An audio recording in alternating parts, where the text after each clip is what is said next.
જય શ્રી સ્વામિનારાયણ. વાલા ભક્તો, મજામાં છો ને બેનો? કથા સાંભળો છો ને? ભક્તવત્સલ ભગવાનની આપણે કથા કરીએ છીએ. એમાં જેની જેની મહારાજે રક્ષા કરી એવી આપણે એક વાત કરવી છે. ગાંધીનગર પાસે માણસા ગામના નરસિંહભાઈ, ઉત્તર ગુજરાતમાં આવ્યું માણસા. હવે એ ગામ આમ તો ઢંઢાવી દેશ કહેવાય. ત્યાંના નરસિંહભાઈ સારા સત્સંગી, અને અમદાવાદમાં હેમાભાઈ કરીને જે નગર શેઠ અમદાવાદના, એની ભેગા મુનિમ તરીકે નોકરી કરતા હતા. આ નરસિંહભાઈ નગર શેઠ ભેગા ઘણા વર્ષો સુધી નોકરી કરી. પછી એને થયું કે હું થોડોક વેપાર કરું. પછી નોકરી મૂકી દીધી અને પછી પોતે દાળ અને ચોખાનો વેપાર કરતા. જથ્થાબંધ લાવે, પછી રાજસ્થાન બાજુ ગાડા ભરીને વેચવા જાય, અને વળી પાછા વેપાર કરીને વેચીને કંઈક સોનું ખરીદે ને રૂપિયાને લઈને પાછા વળી માણસ આવે. આવી રીતે વેપાર કરતા હતા, પણ સાથે ભગવાનનું ખૂબ ભજન કરે, ભગવાનનો ભાગ કાઢે. એવા એકાંતિક ભક્ત હતા નરસિંહભાઈ. એમાં એક વખત પછી બધો માલ વેચવા ઉદયપુર ગયા. ઉદયપુર ગયા પછી બધો ઘણો માલ વેચો, અને પછી પાસે થોડીક મિલકત કહેતા રૂપિયા સોનું ખરીદી બધું હતું. પછી પોતાને માણસા આવવું હતું ઉદયપુરથી. તે ત્યાંના જે વેપારી હોય ને, એ બધા વેપારીને વાત કરી. તો એણે કીધું કે અમારો આ વળાવ્યો રજપૂત છે અમારી પાસે, બહુ વિશ્વાસી માણસ છે, એને લઈ જાઓ. તે વિશ્વાસી જાણી અને આ નરસિંહભાઈએ સાથે લીધો. બંને સાથે આવે છે, રસ્તામાં ચાલીને આવવાનું. પછી એક જગ્યાએ રાત પડે ત્યાં રાત રહેતા એક જગ્યાએ બહુ વહેલા નીકળ્યા. એટલે થોડુંક અંજવાળું થયું, એટલે થાકી બહુ ગયેલા.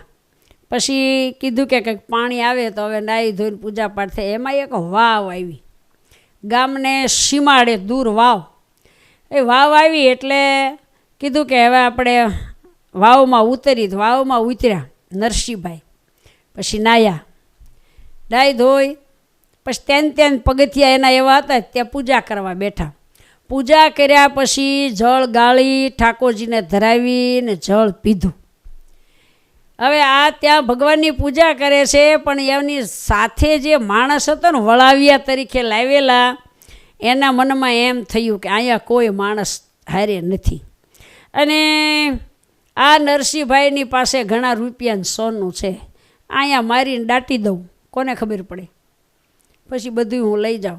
આવો મનમાં વિચાર કરી મારવાની તૈયારી કરીને નરસિંહભાઈ તો વાવમાં હજી પૂજાપાઠને એવું કરતા હતા. તે આમ તલવાર લઈને કાંઠે ઊભેલો ને ઓલો પડછાયો પડે કૂવામાં, ઉપર ઊભા હોય ને હેઠળ પડછાયો પડે, નીચે દેખાય પાણીમાં, હાથમાં તલવાર. મનમાં થયું અરે રે, આ નક્કી માણસની બુદ્ધિ બગડી હોય એવું મને લાગે છે. અહીંયા જો અંતરિયાળ મને મારી નાખશે તો અહીંયા તો કોઈ કરતાં કોઈ છે નહીં. તે પૂજા કરીને ઊભા થયા, જળ પાન કર્યું, પછી પ્રાર્થના કરી, મહારાજ હે દયાળુ, આ મારી હારે વળાવ્યો આવ્યો છે, એને સદબુદ્ધિ દેજો પ્રભુ, નહીતર એકેય મેળનો હું નહીં રહું, તમારો ભગત છું, અને મહારાજ મારી રક્ષા કરજો. એમ પ્રાર્થના કરવા માંડ્યા કે બહાર કેમ જાવું.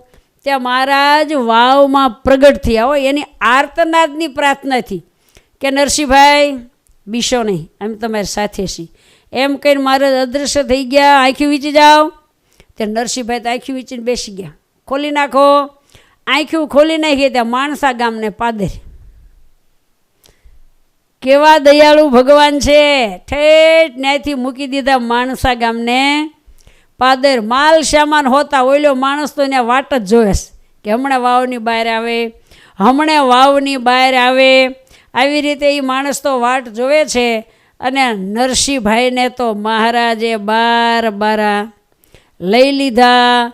અને કેવી કરુણા છે ને, કરુણાનિધિ દયાળુ છે ને, કેવા દયાળુ છે. તે પછી પોતાને ઘરે આવ્યા. શ્રદ્ધા, વિશ્વાસ ને સમજણ કેવી. પછી માણસાથી ગઢપુર આવ્યા.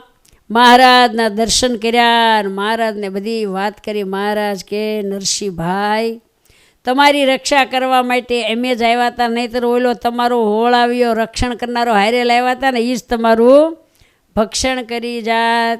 આવી વાત કરી. નરસિંહભાઈ ખૂબ રાજી થઈ ગયા અને ભગવાનની ભક્તિ કરતા હતા ને એ કરતાં વિશેષ મહારાજનું ભજન કરવા લાગ્યા. એવા જેણે નરસિંહભાઈની રક્ષા કરી એવી સૌ ભક્તોની રક્ષા કરજો. હે સર્વોપરી સ્વામિનારાયણ ભગવાન, તમારા ચરણમાં અમે કોટી કોટી વંદન કરીએ છીએ.